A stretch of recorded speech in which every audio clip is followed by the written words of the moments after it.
Typically the tone of our meetings are candid, blunt,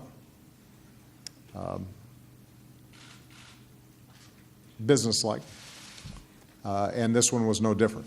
We had a range of issues that we had to discuss, but the two most important were, as has been reported, discussions that have been taking place between Secretary Kerry and Russia's Foreign Minister, Sergei Lavrov, about ways in which we can institute a meaningful, serious, verifiable cessation of hostilities in Syria, and our capacity to provide some humanitarian relief to families, children, women who are suffering enormously under the burdens of that war.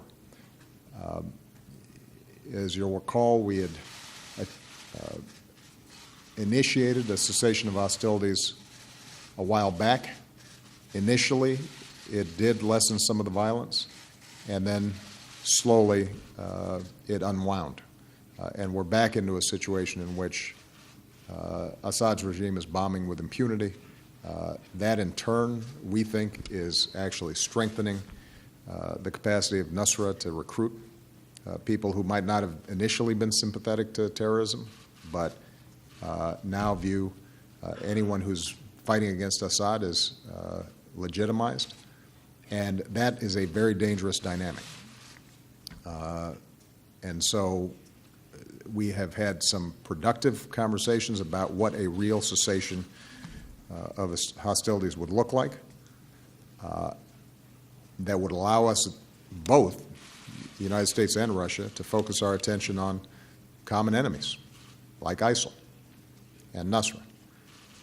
But given the gaps of trust that exist, that's a tough negotiation.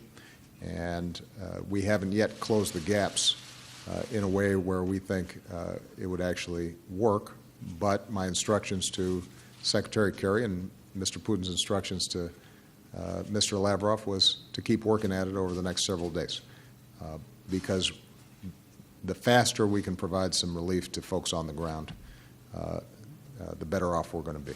And that then is a predicate for us to be able to transition into a serious conversation about a political solution to this problem that would involve all the parties that have either directly or indirectly involved themselves in the Syrian conflict. We also spent time talking about Ukraine. There is a Minsk agreement that arose out of the Normandy negotiations between Russia, Ukraine, France, and Germany, but it hasn't been implemented. And I've made very clear that until it is implemented, the United States is not going to pull down sanctions, that it is important for both sides to try to seize this opportunity in the coming weeks to finalize an agreement and to figure out a sequence in which that document is put into effect.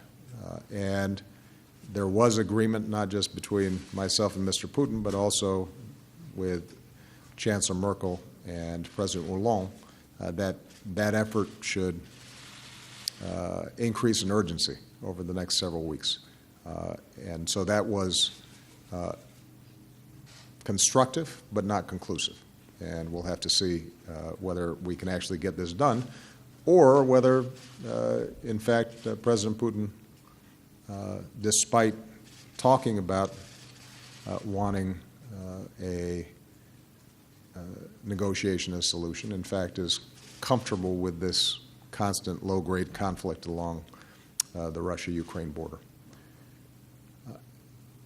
And finally, we did talk about cybersecurity generally. I'm not going to comment on specific investigations that are still live and active, but I will tell you that we've had problems with cyber intrusions from Russia in the past, from other countries in the past.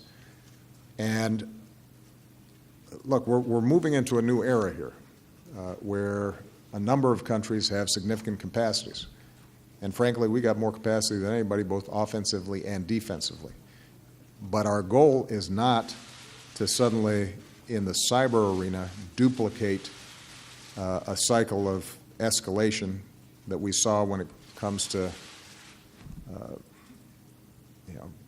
other arms races in the past, but rather to start instituting some norms so that everybody's acting responsibly.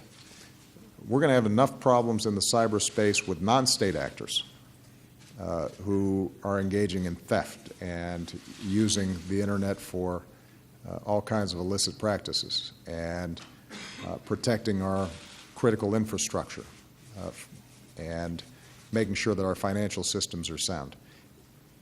And what we cannot do is have a situation in which suddenly this becomes the wild, wild west, where countries that have significant cyber capacity start engaging in competition, unhealthy competition or conflict through these means when, I think wisely we've put in place some norms when it comes to using other weapons.